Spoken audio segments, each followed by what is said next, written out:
Hello everyone. Today we're going to talk about how to build a system that will help you to achieve your goals. So last time we talked about the smart way of setting goals, and now that you know how to set your goals in a smart way, you need to build a system to achieve those goals. So as James Clear, the author of Atomic Habits, once said, goals are good for setting a direction, but systems are best for making progress. So how do you create an effective system? For me, it's by turning habits into routines and transforming routines into your rituals. So what do I mean by that? So I'll briefly talk a little bit about habits, routines, and rituals. So habits are automated behaviors, and repeated habits eventually become so ingrained that you can perform them without conscious effort. Some of the examples include brushing your teeth, or drying your hair after you took a shower, or checking your social media accounts when you wake up. And routines are composed of a series of thoughtfully chosen habits. And we usually put together routines purposefully to achieve a certain outcome. So for example, I actually have a morning practice routine where I take a series of steps to help me achieve my first practice goal of the day. So first,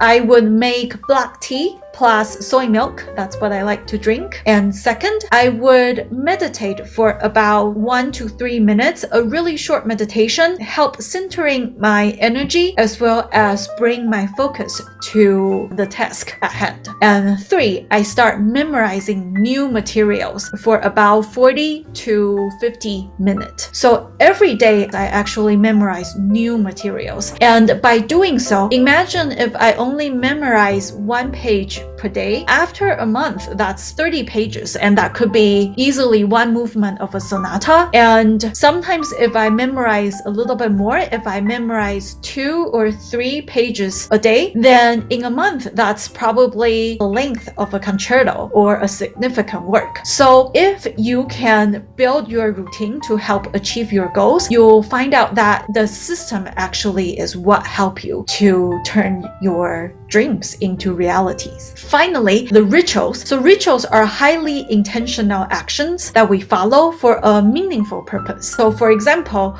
whenever I have performances, I actually have specific rituals that I do. So the idea is that you want to prime yourself to success for specific events. Usually, if I am preparing for a solo recital, 2 weeks before the recital, I have the ritual of performing at least 1/2 of the program each day. And the week before the actual performance, I will probably run through my entire program at least once a day. And possibly the day before I perform, I would make sure that I am well rested, I drink lots of water, I eat healthy. So I am really preparing my body in a way to have peak performance. So the nutrition, the sleep, and the food intake, these are all taken into account. So for the actual performance day ritual, I usually would sleep in, so not using an alarm clock, so that I feel really rested. And usually my performance is going to be in the evening, like around 7 or 7:30 p.m. So the whole day is planned and tested in a systematic way, so that I actually do that every time when I have performances coming up to the best I can. And after I wake up, first I'm going to do a slow practice session to get my fingers moving and get my blood flowing. And second, I'm going to eat a big breakfast. Usually it involves eggs, bread, and some type of other protein, maybe chicken breast and orange juice. And then I am going to do a deep dive into my normal practice session. So this is the hardcore practice repertoire,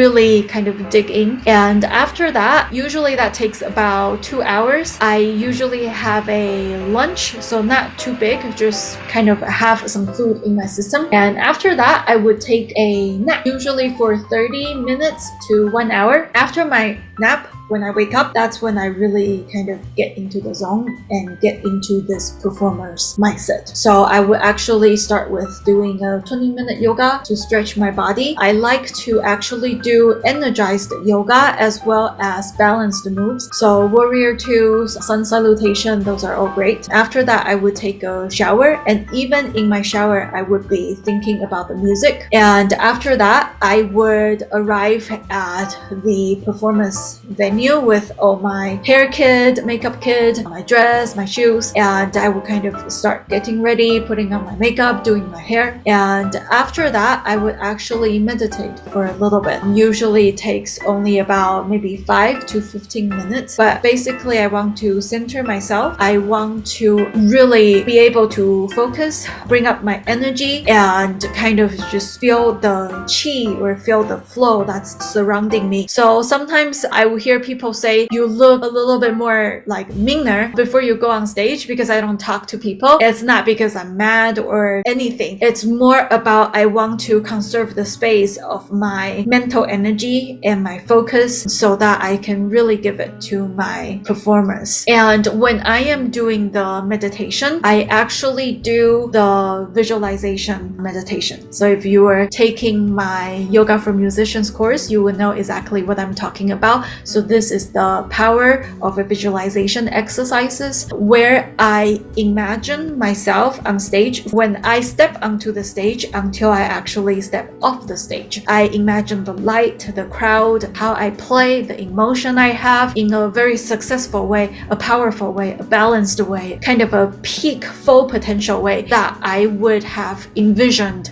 myself to achieve at the best ability that I could. And so after the meditation, then I would do warm-ups. So I actually have the same warm-up routine for performances every time. And that really kind of primes me for, okay, I'm doing this and I had a successful experience in the past, so I'm going to be able to do that again. And right before I go on stage, I would give myself a affirmation. So sometimes it would be I got this, or toi toi toi, or let's rock this. A lot of the times I like to do may the force be with me kind of thing, and then I go on stage confidently and ready to start my performance. So that's kind of the habits, routines, and rituals in a nutshell. And you can actually build your daily routine by stacking positive habits, and you can design your rituals for special occasions after testing out different effective routines, whether it's helping you or not. And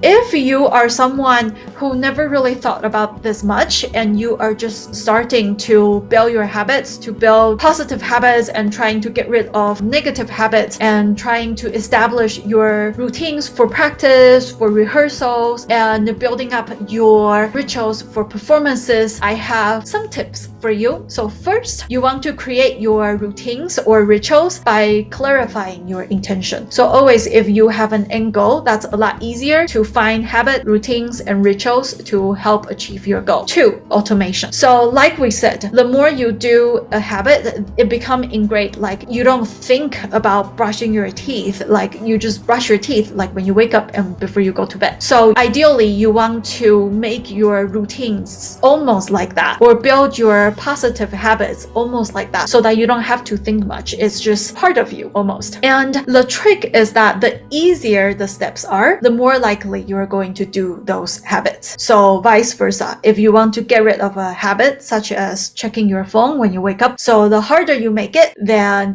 it's more likely you're going to get rid of the habit. So let's kind of dive a little bit deeper into that. So for example, if my goal is to memorize new materials every morning, then the night before, after I finish my final practice session, I usually just set up my music stand the way that I would need the next morning. So next morning after I got my tea and enter my studio, then everything is set up. I just have to sit down and start memorizing things. If you are someone who likes to do yoga or meditate a little bit in the morning, I would suggest laying out your yoga mat the night before, so that when you wake up in the morning, the yoga mat is there. So you are getting rid of one more step of rolling your yoga mat out or deciding where you are going to do it. So the easier the steps are, the more likely you're going to do it. And if you're someone who really want to resist checking your social media, because sometimes just checking it in the morning, 5 minutes turn into half hour turns into 1 hour, and before you realize it, you've already spent 2 hours on your social media or just playing on your phone without you realizing it. And so one thing that I would do is to actually set the do not disturb function before I go to sleep. And so when I wake up, there's no notifications. So then I am not forced to check my emails or other tasks. And then I don't get rid of those until I finish memorizing my new materials.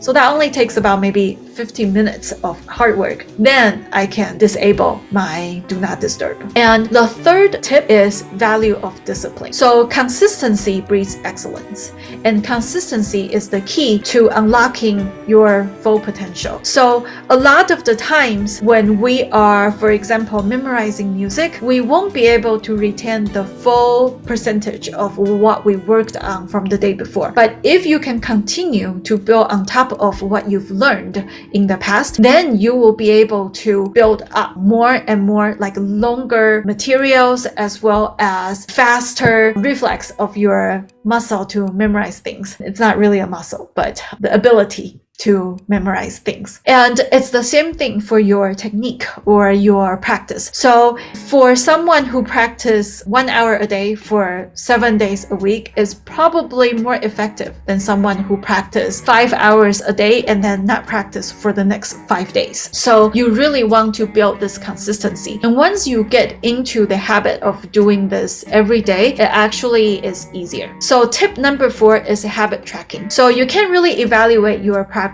if you cannot track it, if you cannot measure it, or if you cannot monitor your system. So use a habit tracker or a practice journal, or even a vlog where you videotape the end result of your practice every day is actually a great way to witness your own growth. And you can also evaluate a little bit easier if you find out like, okay, this system is not really working, so I need some adjustments. And tip number 5, the last tip, is that you want to celebrate the wins. So create a positive cycle by setting your intention, your goals, and then building the system to achieve that goal, and then celebrating the after fact after you've accomplished your goals, so that you are more likely to do it over again. And so for me, I memorize new materials every morning, and I cannot eat breakfast until I've achieved my first practice goal in the morning. And so breakfast is actually my reward. So I hope this helps, and